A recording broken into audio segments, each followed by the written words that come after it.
San Miguel? Wala, parang nasa langit na ako kasi pangarap ko to, bata pa lang ako. Ayun. Kasi nga, 76 overall team, para bang nung unang hindi mo narinig yung pangalan mo, medyo kinakabahan ka na ba na baka hindi ka madraft tonight?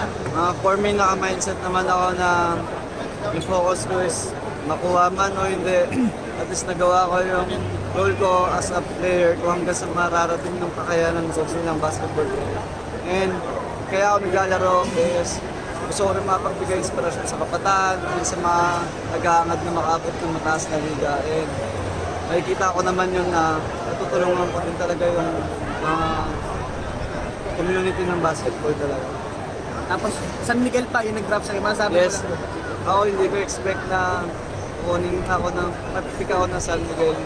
Pero kanina naiiyak na lang ako na natawag pa yung pangalan ko kahit bandang huli na. Pero will ni Lord yun, kaya sobrang nagpapasalamat ako kay Lord.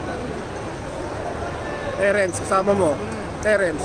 Ayun, sobrang saya din kasi sobrang tagal ko na hindi nakasama ulit si Kuya Terence. Nagkakausap lang kami pero ngayon nagkakasama ulit kami sa ensayo and sobrang laking opportunity sa ano kasi mas marami pa akong matututunan sa kanya and sa mga veterano ng players na San Miguel.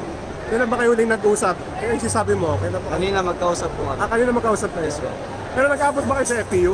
Hindi na ako. Hindi na. Masabi mo lang yung pagkakuha ka sa'yo kanina, nag-cheer yung tao. Masabi mo sa ganun kasi. Wala, hindi ko expect yung pinamataas na liga sa PBA. Nandiyan pa rin yung mga tao na sumusuporta sa akin na mapikman ako hindi. Pero grabe yung suporta nila na binibigay sa akin. Congrats, thank you.